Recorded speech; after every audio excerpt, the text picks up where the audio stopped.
Cerita ini dialamin sama Mila waktu dia magang atau prakerin. Prakerin tuh praktek kerja industri gitu.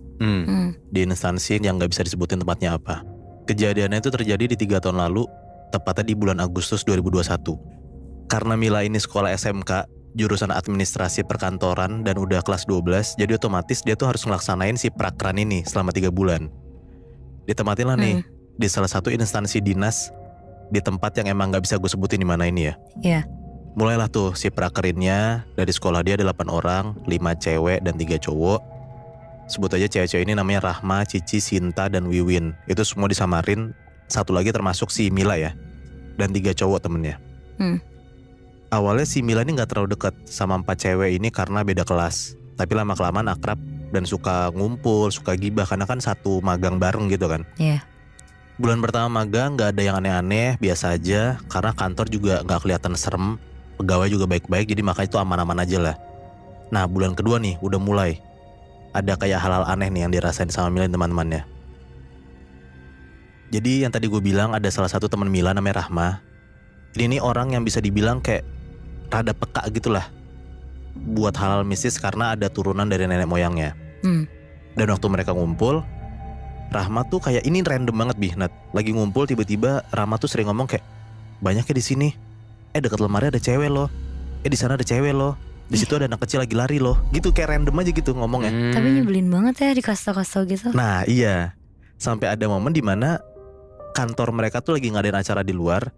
Acara tuh giliran gitu. Cewek dulu, habis itu cowoknya stay di kantor. Beres itu cowoknya yang keluar, ceweknya stay di kantor. Akhirnya mereka tuh kumpul berlima sambil cerita-cerita. Karena cewek-cewek yang lagi di kantor kan nih. Rahma bilang, kalau di kantor kita itu agak mistis karena ada anak kecil 2 di atas sama ada cewek, rambutnya panjang.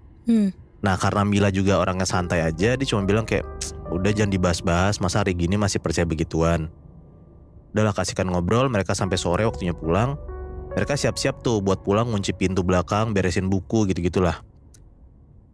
Nah waktu mau beresin ke lantai 2, jadi anyway tuh kantor mereka 2 lantai gitu. Waktu mau beresin lantai 2, gak ada yang berani kecuali Mila sama Rahma. Jadi mereka naiklah ke atas buat beresin tuh. Nah pas di atas timbul tuh niat iseng Mila sambil ngomong kayak, halo dek, mbak udah dateng nih, keluar yuk gitu. Nah Mila tuh ngomong kayak gitu karena si Rahma kan bilang nih ada setan anak kecil di kantornya kan. Nah Rahma bilang kayak, beneran disamperin awas ya ntar tau rasa. Ternyata semenjak hari itu beneran digangguin lah si Mila ini. Sampai ke rumah pun tidur, suka ketindihan, mimpi aneh. Tapi Mila tuh gak pernah cerita ke siapa-siapa. Dia mikir kayak, oh mungkin gue kecapean aja jadi gue kebawa mimpi. Nah itu gak berlangsung lama tuh. Itu di bulan kedua. Nah singkat cerita, di bulan ketiga mereka prakerin, mereka tuh kayak di rolling gitu posisi kerjanya. Yang awalnya tugas Mila tuh di lantai 1, sekarang naik ke lantai 2. Nah tapi yang beda, ini ruang atas tuh pengap banget, panas banget, kayak hawanya tuh beda gitu, padahal jendela tuh banyak banget Nat. Oke. Nah di sini nih gangguannya udah mulai lebih kerasa dibanding bulan kedua. Katanya Mila tuh selama seminggu bener-bener gangguin terus. Bahkan kayak ini pagi-pagi padahal nih. Ceritanya jam 8 pagi Mila tuh udah stay di kantor. Rahma sama Wiwin temennya juga udah nyampe. Di bagian atas tuh Mila sama Rahma, si Wiwin di bawah. Mila sama Rahma tuh walau selantai tapi ruangannya beda. Udah tuh mereka sibuk masing-masing. Mila masih main HP, belum kerja. Nah pas Mila main HP, dia tuh denger ada kayak orang dari pintu tuh manggil kayak, mbak gitu. Itu tuh suaranya kecil dan kayak lirih gitu lah suaranya. Posisinya tuh Mila di situ lagi ngebelakain pintu. Nengoklah dia ke belakang karena kan dia dengar ada suara orang manggil dia dari pintu kan. Pas dia nengok ke pintu gak ada sama sekali. Karena penasaran, Mila keluarlah nanya ke Rahma kayak, Rahma kamu manggil? Dijawab sama Rahma, enggak Wiwin kali. Turun tuh Mila ke bawah nyari Wiwin terus nanya, kamu tadi ke atas yang manggil aku? Nah si Wiwin sambil bingung dia bilang kayak, lah orang aku di sini dari tadi. Nah karena mungkin Mila mikir itu halusinasi, akhirnya dia naik lagi nih ke atas. Nah waktu naik tangga, Mila tuh ngerasa di belakang dia tuh ada orang ngikutin Nat. Karena gak enak firasatnya, Mila nengoklah ke belakang. Pas Mila nengok, di tangga itu bener ternyata ada sosok badan cewek gitu lagi ngikutin si Mila, tapi kepalanya buntung. Nah gangguannya ternyata gak sampai situ doang. Lanjut lagi nih. Waktu jam istirahat, mereka tuh makan tuh duduk di dapur. Jadi anyway dapurnya tuh kayak di luar kantor, luar gedung gitu. Dan anehnya Mila tuh kayak diem sambil ngelamun ngadep ke ruang tengah. Teman-teman lagi pada ketawa-tawa. Nah pas Mila ngelamun ke arah posisi ruangan itu, dia tuh lihat ada sosok cewek, rambutnya tuh ngalangin mukanya dan gak ada kakinya, jadi kayak ngelayang gitu. Nah dari pintu ruang tengah itu sosok itu melayang ke arah atas naik tangga. Nah anehnya yang bisa ngeliat itu cuman si Mila. Sampai si Mila tuh kayak naik-naik tangan Rahma buat biar Rahma tuh notice gitu. Nah tapi Rahma malah senyum natap Mila. Tatapannya tuh kayak tatapan serem gitu sambil ketawa. Dia ngomong kayak, "Hi, aku dianggap gak asing." Nah tapi pas dia ngomong kayak gitu, suara Rahma tuh bukan suaranya Rahma. Tiba-tiba Rahma sadar lagi terus ngomong kayak, aku ngomong apa ya? Nangkep gak? Jadi kayak beberapa detik yang lalu tuh dia gak sadar. Dia ngomong. Jadi kayak kesurupan gitu. Iya. Tapi cuma sepersekian detik. Betul. Nah sampai akhirnya singkat cerita, itu di hari itu ya, kebesokannya lagi nih ada kejadian lagi. Temennya Mila, satu lagi namanya Sinta, itu digangguin sosok terus menerus dan akhirnya ceritalah ke Mila. Pernah nih, dia tuh mau masuk WC tapi gak berani. Terus karena ada banyak orang di depan WC, akhirnya si Sinta nih beranilah buat masuk ke WC itu. Dijahilin sama Mila kayak, "Sin, mentang-mentang banyak orang jadi berani ya." Digituin sama Mila, si Sinta nih malah nangis sampai meluk mbak-mbak kantornya dia gitu. Nah anehnya antara sadar gak sadar, pas si temennya itu lagi meluk mbak-mbak itu, Mila tuh ngomong, "Ayo main sama aku, sini main boneka." Nah sampai akhirnya Mila dipisahin tuh sama Sinta. Kayak mbak-mbak itu tuh ngerasa kayak nih Mila gangguin Sinta banget sampai nangis gitu kan. Karena ngerasa bersalah, Mila nyamperin lah tuh ke rumahnya Sinta. Dia ngejelasin, ternyata kalau pas masuk WC itu, si Sinta itu ngelihat ada sosok tinggi hitam di belakang Mila.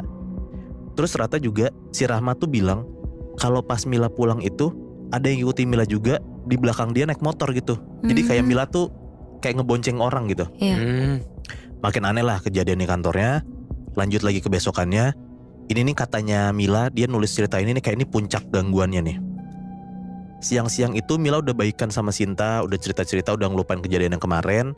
Nah waktu mereka lagi makan, si Sinta nih sama si Rahma ribut, kayak rebutan makanan gitu. Karena kesel, Sinta tuh langsung kayak ngebelakangin mereka, tapi mereka sambil makan ya tetep ya. Nah sifatnya Sinta itu sebenarnya kalau marah cuma sebentar. Tapi waktu pas mereka udah makan, Sinta tuh makannya kayak lama banget, kayak kelihatan mukanya bete gitu. Sambil mukanya bete, Mila nanya lah, "Sin, masa gara-gara makanan jadi ribut?" Sinta diem ya di situ. Terus tiba-tiba di meja tuh si Sinta kayak nelengkupin tangannya, terus kepalanya tuh miring, nengok samping, sambil kepalanya tuh ditaruh di meja gitu, kebayang nggak? Ya oke. Dan anehnya, muka yang tadi marah banget, sekarang jadi kayak anak kecil senyum-senyum gitu. Akhirnya mereka bilang lah, teman-temannya si Sinta ini, kayak ini bukan Sinta, ini kayak beda orang. Dan ternyata tebakan mereka bener. Dibacain lah tuh ada sama beberapa orang yang emang ngerti sama begituan, orang-orang kantor mereka. Ternyata Sinta tuh malah marah. Terus ada lagi lah nih mbak-mbak kantor yang bisa ngobatin itu. Dia bilang kayak, "Mil, keluar Mil, jangan deketan sama Sinta." Tapi karena penasaran, Mila tuh gak keluar. Dia cuma ke belakang buat ngeliat Sinta gitu.